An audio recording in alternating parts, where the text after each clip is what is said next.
Stare miasto, istna perła Westeros. Miasto będące centrum wiedzy, handlu oraz wiary w siedmiu. Gdyby porównać je do innego miasta z fantasy, Minas Tirith byłoby mu bardzo bliskie, przez swoją wyjątkową architekturę, starożytny prestiż i monumentalny charakter. Jeśli natomiast szukamy odniesienia do naszego świata, najbliżej byłoby mu do starożytnej Aleksandrii, przez swoje znaczenie, wielką latarnię, port oraz rolę centrum wiedzy. W czasach gry o Tron Stare Miasto było drugim najbardziej zaludnionym miastem Westeros, zaraz po Królewskiej Przystani. Było jednak od niej bogatsze, starsze, większe powierzchniowo i pod wieloma względami piękniejsze. Jego mieszkańcom żyło się zdecydowanie lepiej niż w stolicy. Marynarze powiadali, że Królewska Przystań pachnie niemytą ulicznicą, lecz Stare Miasto pachnie pięknie, kwiatami, niczym perfumowana wdowa.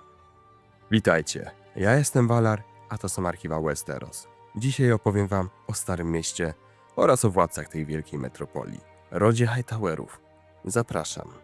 Stare Miasto leży na południu Reach, u ujścia rzeki Miodowiny, nad Zatoką Szeptów. Znajduje się tam drugi największy port w Westeros, do którego zawitają statki z całego znanego świata. Dawniej miasto było również duchowym centrum wiary siedmiu. To właśnie tutaj, w Gwiezdnym Sepcie, przez wieki rezydował Wielki Septon, dopóki siedziba najwyższego kapłana nie została przeniesiona do Wielkiego Septu Baelora w Królewskiej Przystani. Stare Miasto jest także centrum nauki w Westeros. To tutaj znajduje się Cytadela Maesterów, miejsce, w którym kształcą się ludzie pragnący wiedzy. Przyszli doradcy lordów, medycy, kronikarze, astronomowie i strażnicy pamięci Westeros. Miastem władał potężny ród Hightowerów ze swojej wysokiej wieży. Byli oni obrońcami Starego Miasta oraz Cytadeli. Zaraz po Tyrellach należeli do najpotężniejszych rodów południa. Przez większość swojej historii Hightowerowie unikali otwartych konfliktów, zamiast tego stawiając na handel. Rodzina z Nadmiodowiny osiedliła się jeszcze w czasach pierwszych ludzi, choć istnieją legendy sugerujące, że mogli być tam nawet przed nimi. Swoją siedzibę wznieśli na tajemniczej fortecy z czarnego, oleistego kamienia, która przypominała labirynt. Ów czarny kamień jest jedną z najbardziej niepokojących tajemnic świata lodu i ognia. Hightowerowie wykorzystali ten dawny, zagadkowy fort jako fundament pod swoją twierdzę. Wiąże się z tym wiele tajemnic. Sama wyspa, na której znajdował się fort, nosiła nazwę Wyspy Bitewnej, lecz nikt nie wie, o jaką bitwę mogło chodzić. Według niektórych teorii za budową fortecy mogli stać kupcy z Valerii albo Starego Gis. Podobny tajemniczy budulec pojawiał się również w innych miejscach znanego świata, takich jak Asshai, Yin czy okolice Pięciu Fortów na Dalekim Wschodzie. Podobno to król Uthor Hightower zlecił budowę wysokiej wieży, a wielu kolejnych władców rozbudowywało ją do coraz większych rozmiarów, aż stała się jednym z najbardziej rozpoznawalnych symboli Westeros. W swojej ostatecznej formie wysoka wieża stała się najwyższą budowlą Westeros, wyższą nawet niż sam mur. Ustępowała jedynie Casterly Rock, które jednak nie było budowlą stworzoną ręką człowieka, lecz ogromną naturalną skałą. Stare Miasto stopniowo się rozwijało, ale jednocześnie pozostawało łakomym kąskiem dla łupieżców z Żelaznych Wysp oraz sąsiadów z Królestwa Gardenerów. Hightowerowie przyczynili się również do powstania zakonu Maesterów.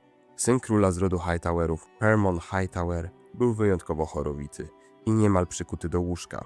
Mimo słabego zdrowia odznaczał się ogromnym głodem wiedzy. Jego królewski ojciec sprowadzał więc do Starego Miasta uczonych, uzdrowicieli, kapłanów, alchemików, magów, śpiewaków i mędrców, aby mogli dzielić się z księciem swoją wiedzą. Po śmierci chorowitego księcia jego brat, król Urigon Hightower, nadał uczonym ziemię nad Miodowiną, aby mogli dalej zgłębiać tajemnice świata. Z czasem właśnie z tego zgromadzenia narodził się zakon Maesterów z Cytadeli. Hightowerowie skupili się także na rozwoju obronności miasta. Wznieśli kamienne mury, wieże i umocnienia, dzięki którym Stare Miasto mogło skuteczniej bronić się przed najazdami. Ostatecznie jednak miasto zostało włączone do Królestwa Gardenerów poprzez małżeństwo. Wieki później, po inwazji Andalów, zarówno Gardenerowie, jak i Hightowerowie przyjęli wiarę w siedmiu, zachowując przy tym swoje domeny. Od tego momentu Hightowerowie coraz mocniej skupiali się na handlu, polityce i budowaniu potęgi Starego Miasta, z pokolenia na pokolenie. To właśnie Stare Miasto zostało wybrane przez Septonów Andalów na duchowe centrum nowej wiary w Westeros. Z rozkazu lorda Tristana Hightowera wzniesiono tam wspaniały gwiezdny sept, który przez stulecia pozostawał najważniejszą świątynią wiary w Siedmiu, zanim centrum religijnej władzy przeniosło się do królewskiej przystani. Już wcześniej za panowania lorda Daemona Hightowera, zwanego Pobożnym, powstały kolejne septy mające uhonorować 7 bogów Westeros. W Starym Mieście znajdował się również dom matki, w którym szkoliły się septy oraz milczące siostry. Miasto było jednak nie tylko centrum wiary w Siedmiu. Jako jeden z największych portów Westeros przyciągało marynarzy, kupców i podróżników z całego znanego świata. Dlatego przy nabrzeżach można było znaleźć także świątynie przeznaczone dla wyznawców obcych bogów. Od czerwonych kapłanów Pana Światła, po ludzi z Wysp Letnich i innych dalekich wierzeń. Dzięki temu Stare Miasto stało się czymś więcej niż tylko siedzibą Hightowerów. Było centrum religii, nauki, handlu i kultury. Miejscem, w którym spotykały się wpływy z całego świata. Podczas podboju Aegona Wielki Septon miał wizję płonącej metropolii. Z tego powodu doradził lordowi Manfredowi Hightowerowi, aby nie ruszał na wojnę przeciwko smokom i podał Stare Miasto zdobywcy. Gdy Aegon Targaryen przybył do Starego Miasta, spodziewał się oporu. Zamiast tego ujrzał otwarte bramy miasta. Sam Wielki Septon namaścił go 7 olejkami i oficjalnie uznał za króla Westeros. To właśnie od tego momentu zaczęto liczyć lata według nowego porządku. Od podboju Aegona. Gdy ród smoka zaczął panować nad Westeros, szybko pojawił się problem związany z waleriańskimi tradycjami Targaryenów. Początkowo królowa Visenya chciała wydać swojego syna, księcia Maegora Targaryena, za jego bratanicę, księżniczkę Rhaenę Targaryen. Wielki Septon stanowczo się temu sprzeciwił. Zamiast tego zaproponował własną bratanicę, Cerys Hightower.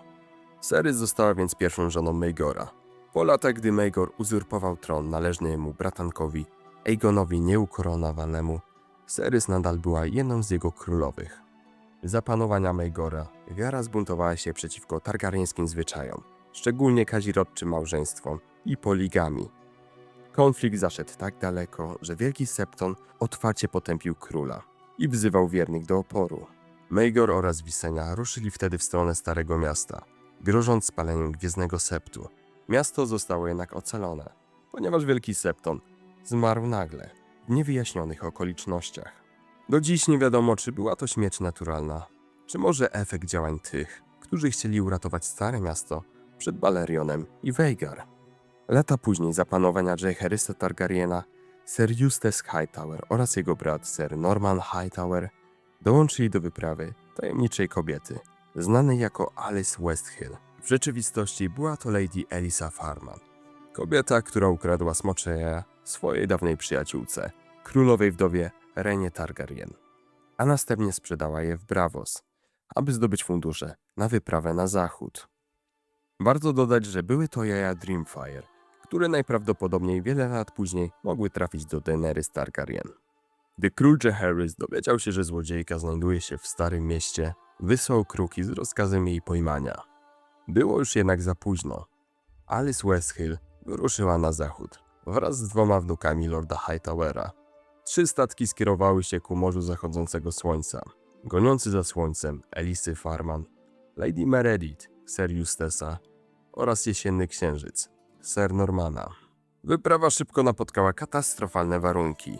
Jesienny księżyc zatonął podczas sztormu, a część załogi Ser Eustace'a twierdziła później, że widziała, jak okręt został wciągnięty pod wodę przez Krakena. Lady Meredith, statek Ser Eustace'a, została poważnie uszkodzona, ale po sztormie odnalazł ją goniący za słońcem. Elisa odholowała okręt od 3 małych bezludnych wysp, które nazwano Aegon, Rhaenys i Visenya. Wyspy okazały się bogate w egzotyczne owoce, jaszczurki oraz dzikie świnie. Dla Eustace'a wyprawa właściwie zakończyła się w tym miejscu. Odkrycie wysp i ich bogactw mogło przynieść rodowi Hightowerów ogromne zyski. Ale sama Alice Westhill nie tego szukała. Ona chciała płynąć dalej, poza znane mapy świata. Wyprawa się rozdzieliła. Goniący za słońcem ruszył dalej na zachód, a Lady Meredith próbowała wrócić do Starego Miasta. Powrót Ser Eustace'a okazał się jednak pełen dramatycznych wydarzeń. W pewnym momencie w statek uderzył Lewiatan, powodując poważne uszkodzenia kadłuba. Załoga próbowała skierować się na Wyspy Letnie, lecz zamiast tego trafiła do Sotorios, prawdziwego piekła na ziemi. Kontynent był pełen śmiertelnych zagrożeń. Przez rok rycerz musiał naprawiać swój statek, podczas gdy jego ludzie ginęli od chorób, dzikiej fauny i tajemniczych zniknięć. Nawet woda stanowiła zagrożenie, ponieważ mogła zawierać pasożyty, zabijające człowieka od środka. Ostatecznie ekspedycję Hightowera uratowali mieszkańcy Wysp Letnich, którzy pomogli im dotrzeć do miasta wysokich drzew. Tam Eustace wynajął nową załogę i dopiero po niemal 3 latach od wypłynięcia powrócił do Starego Miasta. Wychudzony, spalony słońcem, ale z niezwykle cennym ładunkiem. Pod koniec życia stary król Jaehaerys Targaryen mianował Sir Ottona Hightowera swoim namiestnikiem, w miejsce zmarłego syna, księcia Baelona Targaryena. W ostatnich latach panowania Jaehaerysa to właśnie Otto faktycznie zarządzał 7 królestwami, podczas gdy jego córka Alicent Hightower opiekowała się schorowanym królem. Po śmierci Jaehaerysa i objęciu tronu przez Viserysa Targaryena wpływy Hightowerów jeszcze bardziej wzrosły. Viserys poślubił Alicent Hightower, która dała mu dzieci, przede wszystkim synów. To właśnie ich narodziny stały się jednym z głównych źródeł późniejszego konfliktu o sukcesję, znanego jako Taniec Smoków. Ród Hightowerów odegrał w tym konflikcie kluczową rolę, stojąc po stronie Zielonych i wspierając prawa Aegona II do Żelaznego Tronu. Mimo ogromnych strat, jakie wojna przyniosła Westeros, Hightowerowie nie upadli, wręcz przeciwnie. Po zakończeniu Tańca Smoków nadal pozostawali jednym z najbogatszych i najpotężniejszych rodów królestwa.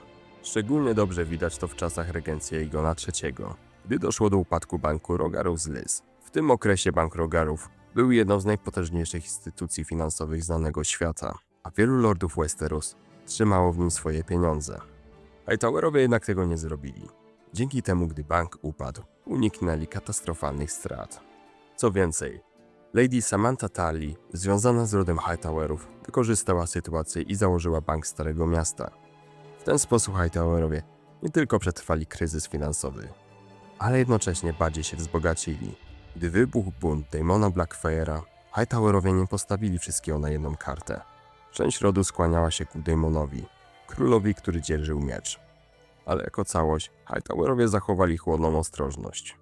Nie byli rodem, który bezmyślnie rzucał się w ogień wojny. Woleli ustawić się tak, by niezależnie od wyniku konfliktu Stare Miasto nadal pozostawało bogate, wpływowe i bezpieczne.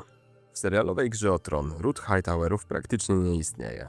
Przez to wielu widzów rodu Smoka może myśleć, że po Tańcu Smoków Hightowerowie zostali zniszczeni albo stracili znaczenie. W rzeczywistości było dokładnie odwrotnie. W czasach Pieśni Lodu i Ognia są nadal jednym z najpotężniejszych rodów Westeros. Tylko że serial prawie w ogóle o nich nie wspomina. W książkach córka lorda Laytona Hightowera, Lady Alarie Hightower, jest żoną Mace'a Tyrella i matką Margaery, Lorasa, Willasa oraz Garlana. To oznacza, że krew Hightowerów płynie bezpośrednio w głównej linii rodu Tyrellów. Druga żona Joraha Mormonta również pochodziła z rodu Hightowerów. Była nią Lady Lyness Hightower. To właśnie przez nią Jorah popadł w finansową desperację. Aby wypełnić puste kufry, sprzedał kłusowników w niewolę, za co został skazany przez Neda Starka i musiał uciekać z Westeros. Na wygnaniu Lyness porzuciła Joraha i została konkubiną kupieckiego księcia z Lys. Z tego co wiemy z książek, zdobyła tam ogromne wpływy. Do tego stopnia, że jej brat Sir Humphrey Hightower udał się do Lys, by szukać wsparcia w walce z żelaznymi ludźmi. W tym czasie Stare Miasto szykuje się do obrony. Dziedzic lorda Laytona, Sir Baelor Hightower, kieruje budową okrętów do nadchodzącej bitwy. Natomiast Sir Garth Hightower szkoli wojska. Mówi się, że samo Stare Miasto jest w stanie wystawić 3 razy więcej zbrojnych niż jakikolwiek inny wasal Wysogrodu.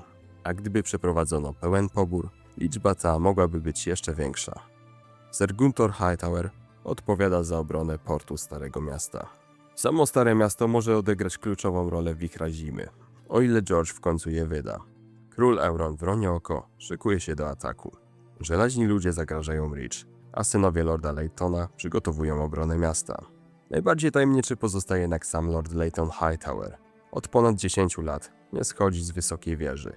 Razem ze swoją córką, Maelorą Hightower, zwaną Szaloną Dziewicą, studiuje zwoje i księgi, które według plotek mogą mieć magiczny charakter. Nie wiemy, czy to tylko uczone obsesje, czy może faktycznie przygotowania do czegoś znacznie większego. Jak więc widać, Hightowerowie nie zniknęli po tańcu smoków. Przetrwali, wzbogacili się i nadal pozostają jednym z najważniejszych rodów Westeros.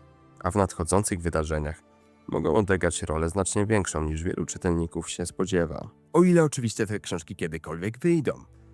George, błagam cię, pisz dalej. Potrzebuję już tylko Wichrów Zimy, Stu o Wiośnie i kontynuacji Ognia i Krwi, czyli drugiego tomu Blood and Fire.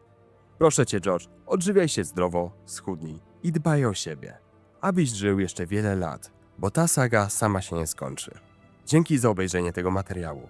Zachęcam do subskrypcji, zostawienia łapki w górę oraz komentarza dla zasięgu. Życzę wam miłego dnia. Pozdro!